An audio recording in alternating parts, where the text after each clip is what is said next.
Oke. Langkah selanjutnya,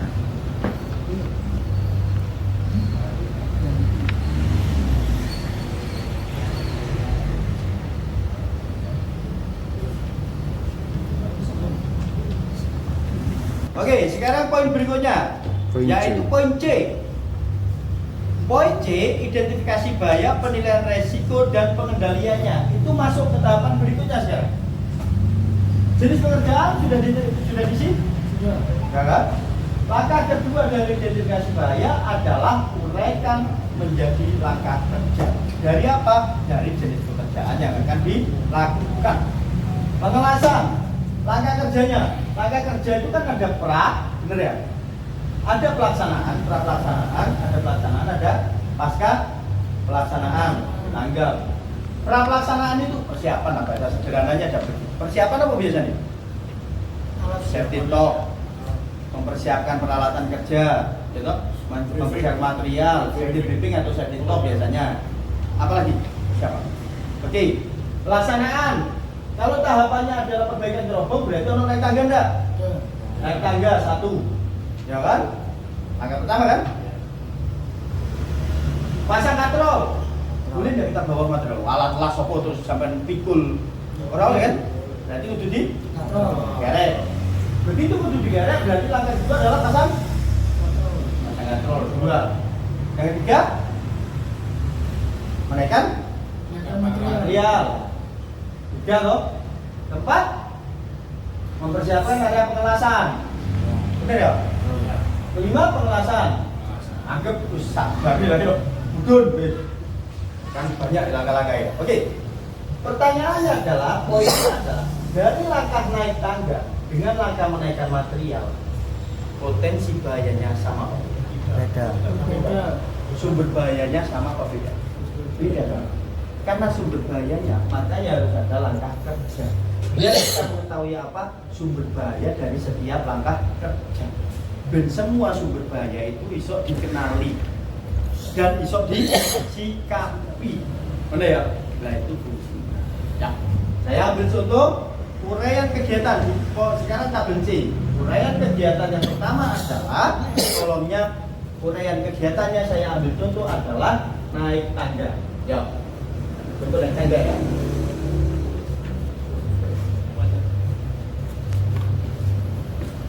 Naik tangga. Oke. Yang kritikal lah, yang ada hubungannya dengan potensi bahayanya apa naik tangga kalau dilihat jatuh, terpleset. Potensi bahaya itu sumber penyebab apa akibat? Penyebab. Terjatuh itu akibat apa penyebab? Akibat. Sing digoleki apa? Penyebab. Penyebab terjatuh apa? Penyebab terpleset itu akibat apa penyebab? Akibat kan? Sing digoleki adalah penyebab. Sing menyebabkan kalian terpleset apa? Oke, salah satu contoh. Pekerjaannya adalah ngepel lantai. Resikonya apa? Resikonya terpleset. Potensi bahayanya apa?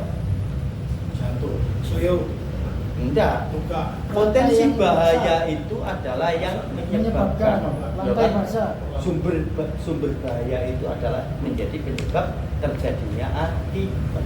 Nah, maksudnya beda ya potensi bahaya dengan resiko itu berbeda. Potensi bahaya, jenenge potensi itu sudah pasti terjadi atau mungkin terjadi? Mungkin Ya, berpotensi. mungkin berpotensi kan. Potensi itu kan berarti kemungkinan. Ya toh? Nah, resiko berarti itu akibatnya. Pekerjaannya adalah ngepel lantai, resikonya adalah terpleset. Potensi bahayanya adalah lantai basah.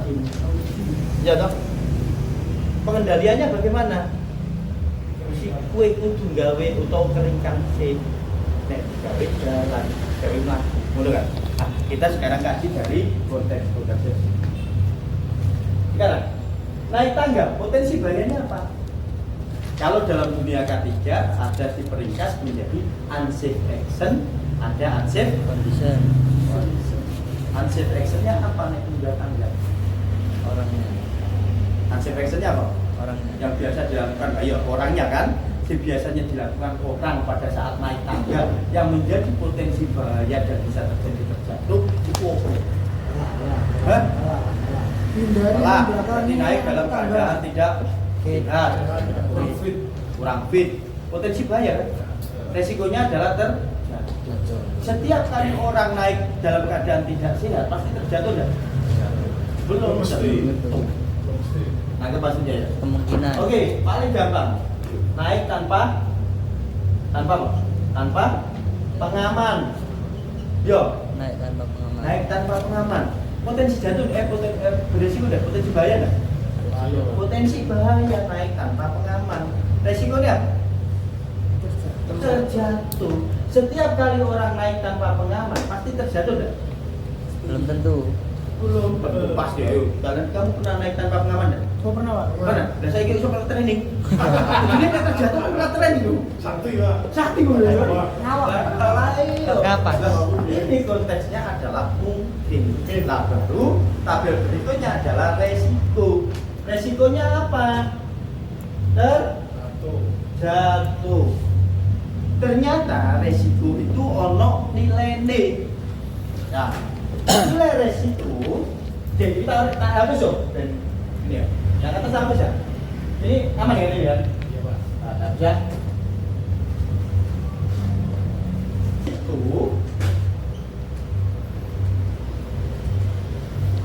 Itu kajiannya bukan hanya dari tingkat keparahan.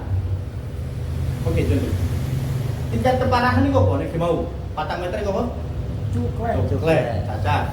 Nek 70 meter mate. Fatality. Cuklek karo mate beda ndak? Nilai resikonya betul, wes jelas ya. Itu adalah tingkat keparahan, ya. Nilai resiko pertimbangannya adalah probability dikali dengan severity. Ya. Ini tingkat keparahan. Keparahan. Ini adalah kemungkinan hal itu kemungkinan terjadi. Yang dipertimbangkan bukan hanya tingkat keparahan, tapi pertimbangkan seberapa besar kemungkinan itu terjadi. Salah satu contoh, Mas apa namanya? Januar ini ditugaskan ke Aceh. Dari sini dari Surabaya ke Aceh. Yang pertama, opsi pertama adalah naik pesawat. Opsi kedua adalah naik sepeda motor. Kita tahu, tabrak pesawat mesti wonge mati. Tabrak sepeda motor mati belum tentu. Itu terbatas mati. Repet tok kan yo orang mati. Nabrak sepeda cacat mata pembuluh ya kan amputasi. Nah, pertanyaannya adalah nilai resikonya lebih tinggi mana? Pesawat. Besok Arif ya. Arif dan jenengan udah numpak luar negara aja. Numpak pesawat atau numpak sepeda motor. Pesawat Pak. Berarti kan podo kaya ulo marani pentung. Aku wis ngerti nilai resikonya tinggi. Kok dipilih jadi metode. Iya kan? Belum mesti Pak. Katanya kan pesawat lebih tinggi nilainya. Iya kan? Yang saya tanya tadi adalah nilai resiko kan. Nilai resikonya lebih tinggi pesawat. Apa malah dikon numpak pesawat. Jadi lah ulo marani pentung. Iya kan? Makanya anak buah.